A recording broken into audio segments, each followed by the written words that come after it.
together. And when I read these verses and thought, I'm going to preach on these to a congregation I don't know. So what do I say? And I thought, the best thing I can do is speak from my heart, just like I do in my home congregation, or the congregation that I served in as an intern this past year. And when I thought about where my heart was taking me, it reminded me of two fathers, my earthly father and my heavenly Father. And I thought about the treasures that both of them had given to me. And I have to tell you the story about my dad. Now, he was a wise man, he was a good man, he was a loving man. And I always knew that he cared about me, wanted to protect me, and wanted to give me the things I needed, as did my mother. And both of my parents grew up during the Depression, so they knew what it was to go without. So when they got married, they made a vow to each other that their family would not go without, that they would provide for them everything they needed in every way they could. And you know, my parents did that. My father did that. They worked very hard.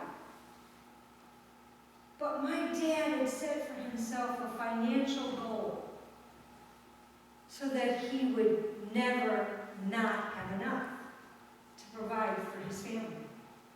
Now, growing up as a child, I knew that they saved money. But I never knew what their financial goal was, because my dad never really talked about it. He just talked about, well, I have a contingency fund. If I need it, and there's an emergency, you're going to be taken care of. And there were emergencies in our lives on several occasions, and they always seemed to take care of what needed to be taken care of.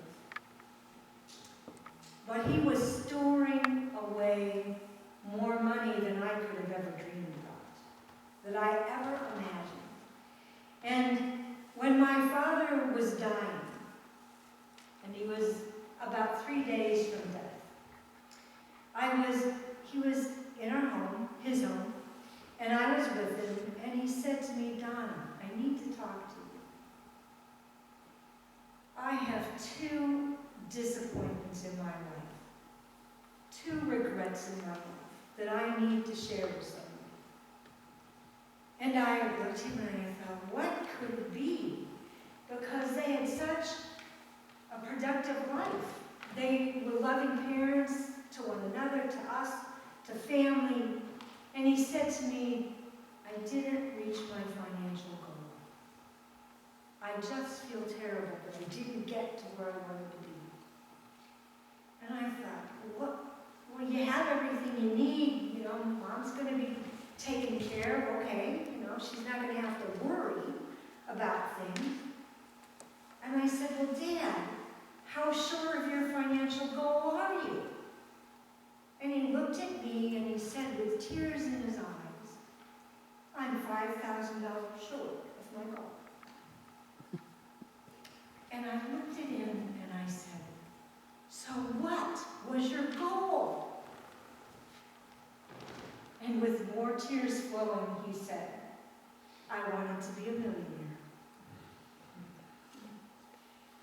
Now, I had no clue that that's where he wanted to be and that they had that kind of money, because they never lived that way.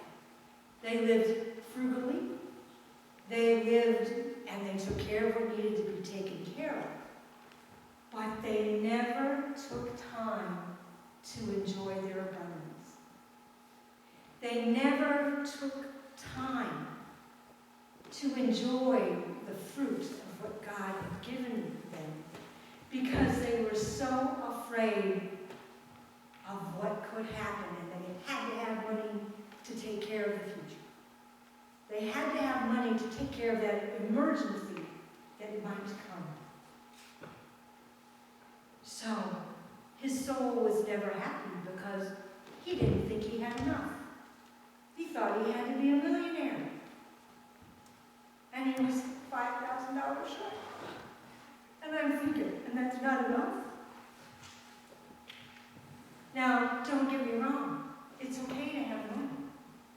And I, as a seminary student right now, I'm struggling because it's not something I have to pay for the rest of seminary. But I also trust that my God, who loves me and cares about me and has called me to this profession, will provide for me.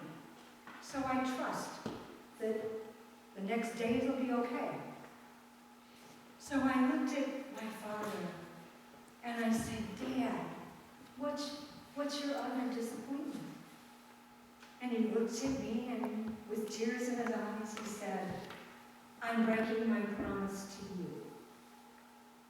And I'm thinking, what in the world could he have broken a promise to me about? He's always been there for me, with counsel, with love and affection, with arms to hold me when I was hurting, and if I needed a helping hand, he was there to give it in any way I needed it. If I needed money, and he'd give it to me, but he'd say, okay, how many times do you want me to bail you out? What are you going to learn if I keep doing this? And he was right to teach me that lesson, because it taught me about money. But he was, in his eyes, abandoning me because he was dying. And who was going to be there to help me as a single parent? And I looked at him and I took his hands and with tears in my eyes said to him, Dad, your legacy is not your money. Your legacy is not what you have to give me. Your legacy is your love. Your legacy is what you have taught me and the lessons of who you are and what you've done for family and friends and those you care about. Now, there's another flip side, and that's he didn't take, we always knew that he loved us, but he didn't say it. But we always knew it. He just didn't say it because he didn't have time. He was busy accumulating what he thought was so important in the bank and taking care of things. And when I became a grandparent, well, I was a parent first, and then I became a grandparent. And when we become grandparents, our lives change, don't they? If you're a grandparent, you're going to know what I mean.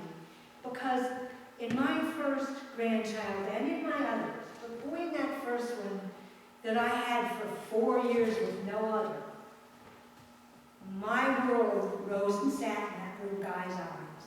And whenever I would go to his house, and he would come running to me and go, Granny, I love you. And he'd take a running leap and I'd catch him.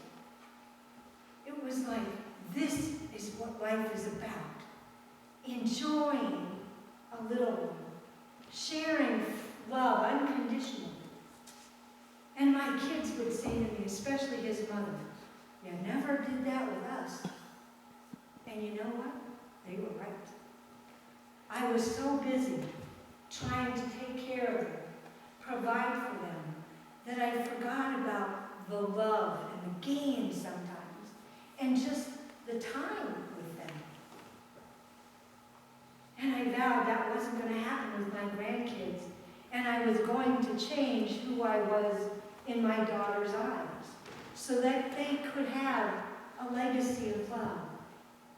And when I saw the gospel lesson today, I thought, God is trying to say to us, where is your treasure? Is it in what you possess? Because you could lose it all. Now, with all the money that my dad had stored up, for he thought, what would be an emergency after his death? The stock market crashed, banks went under, and they lost over half of what he put away. Now, who got it? My mother didn't have it. She had enough to take care of her yet.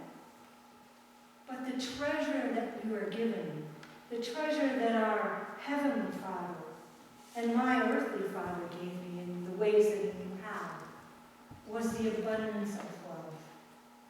The abundance of the lessons to live life by. Not by what we own, not by the figure that we have in a bank account, but by what's in our hearts and by what we share with others. Because God said to us, I love you. Even though you make mistakes, I love you, and I'm going to give to you out of my abundance. And the most abundant thing that God had was His Son. And He gave us His Son to die on a cross, to pay for our sin, to take the penalty of that sin, so that we could live in the richness of life and in the fullness of glory for eternity. He has given to us abundantly. God has given us a legacy of love and commitment. What's your legacy? What are you leaving to those around you? My father's legacy for me was not his money. It was his love. It was his wisdom. It was his lessons that he taught me. Because those are the things that I cling to. Because he's not here physically. That's the legacy that God gives us through Christ. Is his almighty, all-powerful, all-encompassing, filled with grace, love. Live in that.